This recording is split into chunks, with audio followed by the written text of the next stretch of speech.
కొందరు కార్మికులు విధులదారు ఉన్నారు.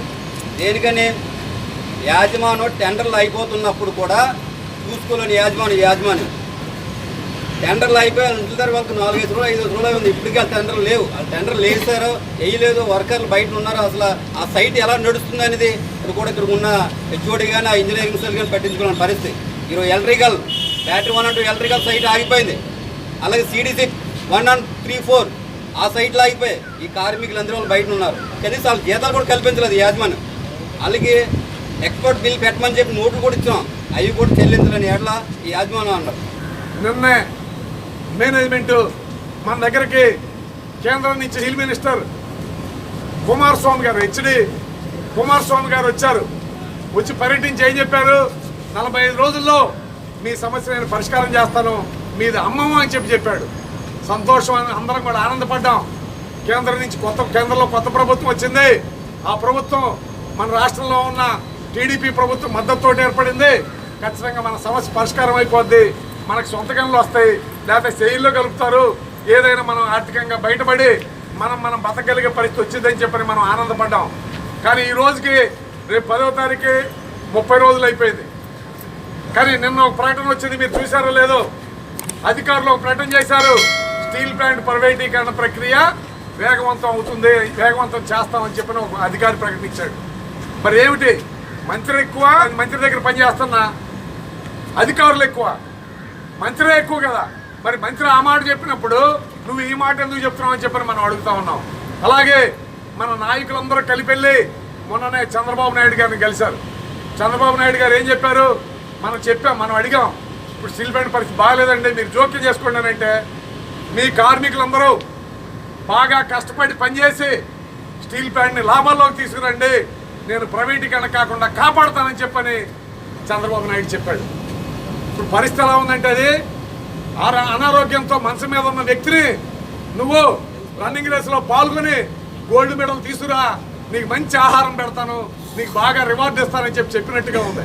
స్టీల్ ప్లాంట్ నడపాలంటే మనకు కావాల్సిన రా మెటీరియల్ వచ్చేటట్టు చూడాలి. అలాగే స్టీల్ ప్లాంట్కి కావాల్సిన నిధులు సమకూర్చే పని చేయాలి. ఈ పనులు చేయడానికి మాత్రం ఆయన సిద్ధం కాల. ఏమంటున్నాడంటే, మనం లాభాల బాట తెచ్చేస్తే ఆయన మనకు సహకరిస్తానన్నాడు.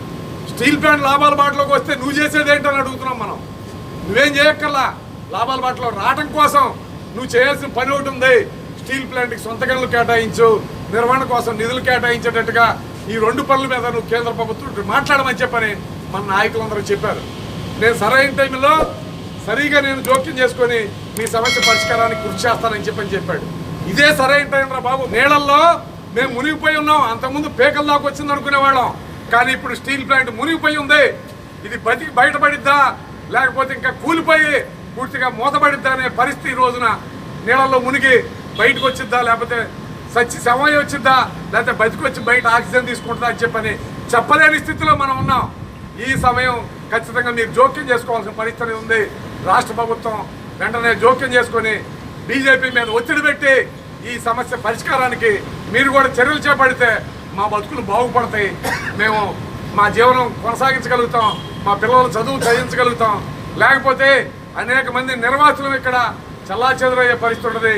అనేక మంది కాంట్రాక్ట్ కార్మికులు అనేక సంవత్సరాలుగా పనిచేస్తున్నటువంటి దీని మీద ఆధారపడి బతుకుతున్నటువంటి వాళ్ళ జీవనం అస్తవ్యస్తం అవుతుంది. గాజువాక మొత్తం కుంటుపడిపోద్ది.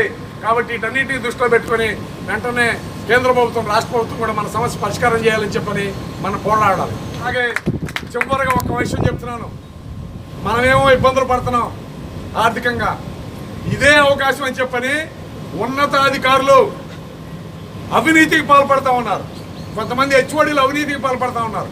మా రిటైర్మెంట్ దగ్గరకు వచ్చింది, ఇదే సందట్లో సడన్గా మీరు తిందామని అనుకుంటున్నారు తప్ప స్టీల్ ప్లాంట్ని రక్షిద్దామని అనుకోవట్లేదు.